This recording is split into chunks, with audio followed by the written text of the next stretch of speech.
Hello friends, कैसे हो। मैं मीरा शोनबाल आदर्श कैरियर क्लासेज में आपका स्वागत करती हूँ। दोस्तों, आज की वीडियो आपके लिए बहुत ही महत्वपूर्ण है और वो है आपकी जीन पियाजे को लेकर के। जैसा कि दोस्तों आपको पता है, चाहे आपका सीटेट हो, यूपी टेट हो, एसटेट हो, जीन पियाजे में से एक ना एक क्वेश्चन बन करके अवश्य आता है। तो दोस्तों, आज की वीडियो में हम जीन पियाजे की संपूर्ण थ्योरी पर चर्चा करेंगे और दोस्तों इस वीडियो को अंत तक ज़रूर देखना, ठीक है फ्रेंड्स। जैसा कि आप स्क्रीन पर देख पा रहे हो, ये हैं आपके जीन पियाजे, ठीक है। जीन पियाजे कहाँ के रहने वाले थे? तो दोस्तों जीन पियाजे स्विट्ज़रलैंड के रहने वाले थे। कहाँ के थे? क्वेश्चन आ जाता है कि जीन पियाजे कहाँ के निवासी थे। तो दोस्तों जीन पियाजे जो थे वो आपके स्विट्ज़रलैंड के थे। दूसरा क्वेश्चन बन के आता है कि जीन पियाजे ने कौन सा सिद्धांत दिया था? तो फ्रेंड्स, जीन पियाजे ने संज्ञानात्मक, कौन सा? संज्ञानात्मक विकास का सिद्धांत दिया है, ठीक है। तो जीन पियाजे का सिद्धांत कौन सा है? संज्ञानात्मक विकास का सिद्धांत। तो दोस्तों देखिए, इन्होंने सबसे पहले स्कीमा पर बात की। तो स्कीमा होता क्या है? देखिए दोस्तों, स्कीमा वो चीज़ होती है जो हमारे एकदम माइंड में, यानी हमारे दिमाग में एकदम बैठ जाती है। किसी चीज़ को देख करके उसको एकदम स्कीमा कर लेना, उसे एकदम याद कर लेना ही स्कीमा कहलाता है।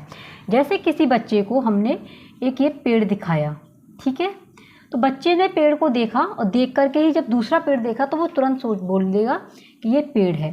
या किसी का हमने कोई घर दिखाया, ठीक है, तो उस घर को देख करके बच्चा सोच लेगा कि ये उसका घर है।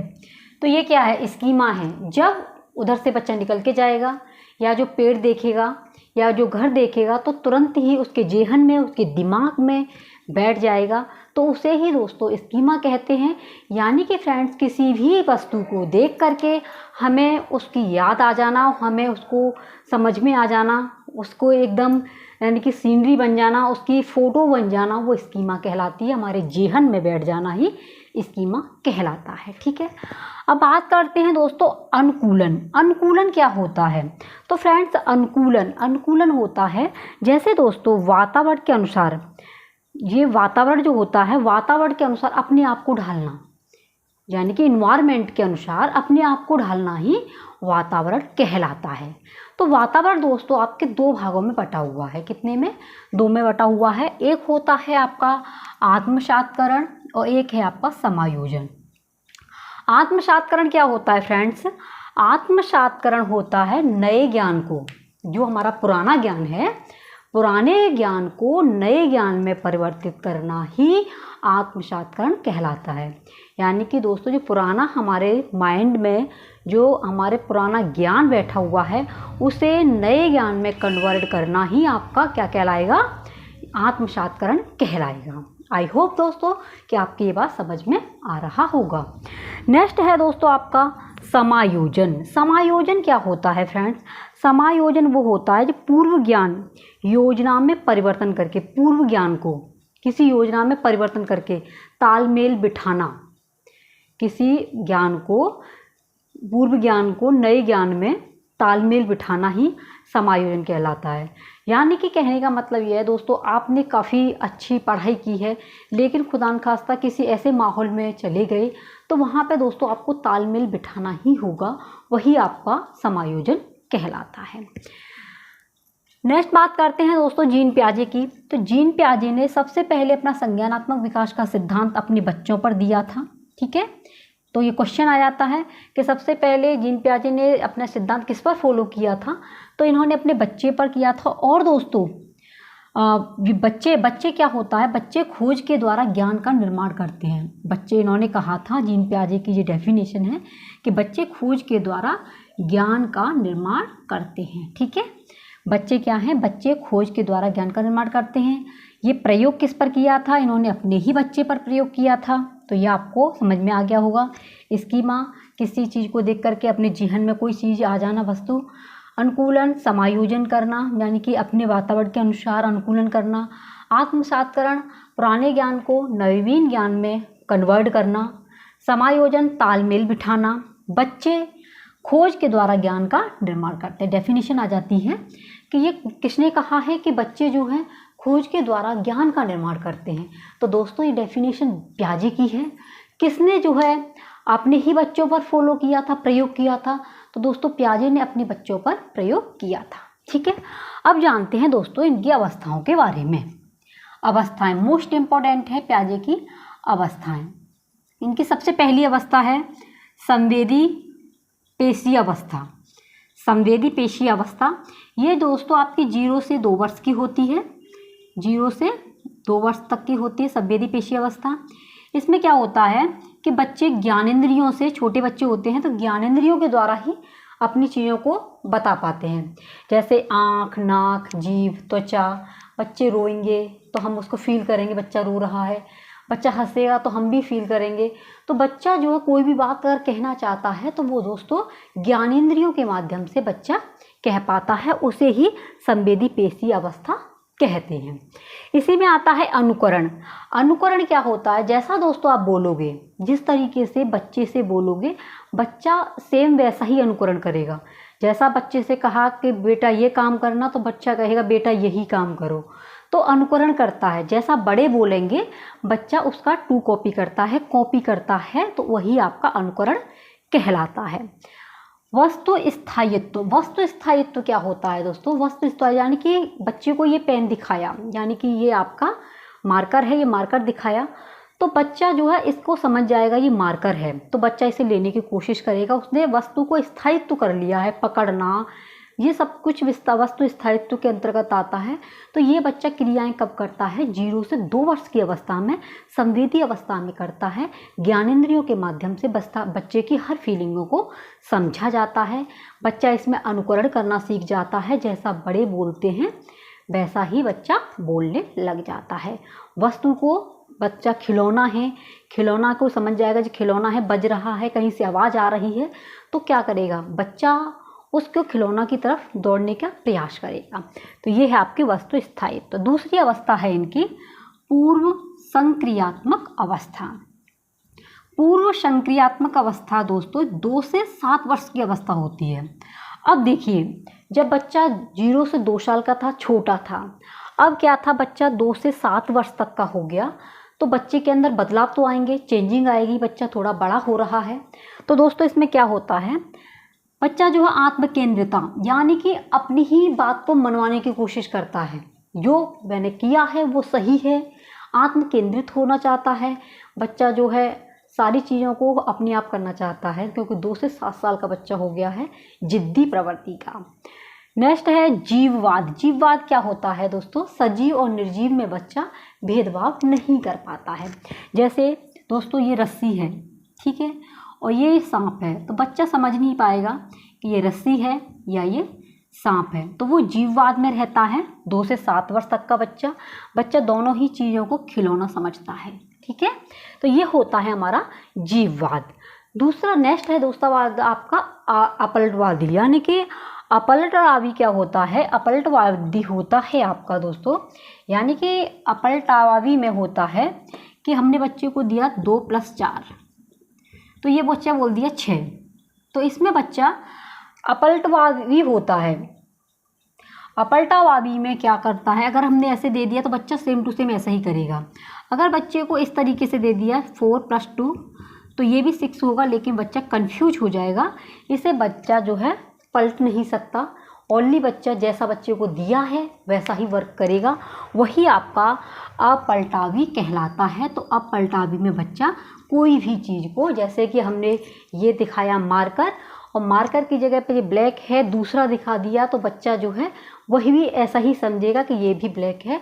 बच्चा उसमें भेदभाव नहीं कर पाता है, तो यही कहलाता है आपका अपलटवादी। ठीक है, नेक्स्ट है खिलौनों की आयु। तो दोस्तों पूर्व संक्रियात्मक अवस्था आपकी खिलौनों की आयु होती है। और भाषा का विकास दोस्तों आपका जो है 0 से यानी कि 2 से 7 वर्ष की अवस्था में बच्चे का लैंग्वेज विकास होता है, भाषा का विकास होने लग जाता है। सबसे तेज़ी से विकास, भाषा का विकास पूर्व संक्रियात्मक अवस्था में होता है, 2 से 7 वर्ष की अवस्था में। तो कहने का मतलब ये है दोस्तों, पूर्व संक्रियात्मक अवस्था में आत्मकेंद्रिता बढ़ जाती है, जीववाद आ जाता है, अपलटावी हो जाता है, खिलौनों की आयु भी आपकी इसी के अंदर आ जाती है, और दूसरा भाषा का विकास भी आपका पूर्व संक्रियात्मक अवस्था के अंदर आ जाता है। तीसरी है दोस्तों आपकी मूर्त संक्रियात्मक अवस्था। मूर्त संक्रियात्मक अवस्था क्या होती है? ये फ्रेंड्स आपकी 7 से 11 वर्ष तक की अवस्था होती है। कितने से? 7 से 11 वर्ष तक की अवस्था होती है। इसमें दोस्तों बच्चा मूर्त चिंतन करता है, ठीक है, तार्किक चिंतन करता है, यानी कि दोस्तों तर्क करने लग जाता है। पलटावी, यानी कि फ्रेंड्स इसमें बच्चा पलटाव करना सीख जाता है। वो कैसे? अगर बच्चे को ऐसे दे दो संख्या को, या तुम बच्चे को इस तरीके से संख्या को दे दो, बच्चा जो है आंसर करके दे देगा, ठीक है। यानी कि बच्चे को पलटावी चीज़ें समझ में आ जाती हैं। चाहे बच्चे को एक क्रम से लगाना सीखना आ जाता है कि ये आपका जैसे ये दिया 1, ये वाला बड़ा बना दिया, ये और बड़ा, ये सबसे बड़ा बना दिया, तो बच्चा जो है इसे सबसे बड़ा बनाएगा, फिर इसे, फिर ऐसे, फिर ऐसे, यानी क्रमबद्धता बच्चे के अंदर आ जाती है, ठीक है। तो ये 7 से 11 वर्ष तक की अवस्था में बच्चे के अंदर आ जाती है पलटावी अवस्था, ठीक है दोस्तों। आई होप फ्रेंड्स कि आपकी समझ में आ रही होगी। तो दोस्तों मोस्ट इम्पॉर्टेंट चैप्टर है ये मूर्त संक्रियात्मक अवस्था। आपकी मूर्त चिंतन होता है, क्योंकि बच्चा जो है एकदम, यानी कि बच्चे को अगर ये चीज़ दिखा दी कि ये पेन है तो बच्चा पेन ही मांगेगा, उसे मूर्त चिंतन है। इसमें क्या होता है दोस्तों, पूर्व संक्रियात्मक अवस्था में अगर बच्चे को 1 का सिक्का दे दिया, ठीक है, और बच्चे को हमने कागज़ का 10 का नोट दे दिया, तो दोस्तों इसमें बच्चा 1 के सिक्के को लेना पसंद करेगा, 10 का कागज़ का नोट नहीं ले पाएगा, क्योंकि वो दोस्तों समझता नहीं है कि 10 का नोट बड़ा है, लेकिन उसके दिमाग में सिर्फ यही है ये कागज़ का है, ये नहीं समझ पाता। तो और इसमें आपका मूर्त संक्रियात्मक अवस्था में बच्चा जो है मूर्त चिंतन करने लग जाता है, वो अपनी वास्तविक ज़िंदगी में जीने लग जाता है, ठीक है। तो बच्चा 7 से 11 वर्ष की अवस्था आपकी मूर्त चिंतन और तार्किक चिंतन और पलटावी की अवस्था हो जाती है। लास्ट है फ्रेंड्स आपकी औपचारिक अवस्था। ये दोस्तों अपनी जो है आपकी अवस्था पियाजे के अनुसार सबसे उच्चतम अवस्था है, सबसे जटिल अवस्था है, 11 से ऊपर। इसमें बच्चा अमूर्त चिंतन करता है। अमूर्त चिंतन का मतलब होता है कि बच्चा स्कूल में बैठा हुआ है और कहीं भी उसका दिमाग चल रहा है, कोई भी अपने दिमाग में कोई भी चीज़ फीड कर लेता है, अमूर्त चिंतन में पहुंच जाता है, वही आपका अमूर्त चिंतन कहलाता है। एकदम खो जाना किसी चीज़ में, वही आपका अमूर्त चिंतन है। औपचारिक अवस्था में दोस्तों उच्चतम अवस्था कहलाती है यही, और चिंतन में परिपक्वता आ जाती है। इस अवस्था में, ये लास्ट की अवस्था जो है पियाजे के अनुसार, इस अवस्था में दोस्तों चिंतन में परिपक्वता आती है, ठीक है, चिंतन करने लग जाता है, चिंतन में परिपक्वता आ जाती है। तो ये है आपकी औपचारिक अवस्था। इसलिए दोस्तों इसमें जो है बच्चा मन ही मन में, जैसे गणित के सवाल दिए तो मन ही मन में उन्हें हल कर लेगा, तुरंत उसका जवाब दे देगा। तो ये सबसे आपकी जटिल अवस्था है, सबसे उच्चतम अवस्था है। तो दोस्तों आपकी जो है पियाजे ने 4 अवस्थाएं बताई हैं, ठीक है। नंबर 1 संवेदीगामक पेशी अवस्था, पूर्व संक्रियात्मक अवस्था, मूर्त संक्रियात्मक अवस्था, औपचारिक अवस्था। तो इसलिए दोस्तों इनको पियाजे की जो संज्ञानात्मक सिद्धांत है, इसे दोस्तों अवस्था का सिद्धांत भी कहा जाता है। क्या कहा जाता है? अवस्था का सिद्धांत। ये भी आपको याद रखना है, क्वेश्चन आ जाता है कि अवस्था का सिद्धांत, अवस्था का सिद्धांत किसने दिया? तो अवस्था का सिद्धांत दोस्तों आपके जीन पियाजे ने दिया है। क्वेश्चन कैसे आएंगे? जीन पियाजे कहाँ के रहने वाले थे? तो जीन पियाजे दोस्तों आपके स्विट्जरलैंड के रहने वाले थे। जीन पियाजे ने किस पर जो कौन सा सिद्धांत दिया है?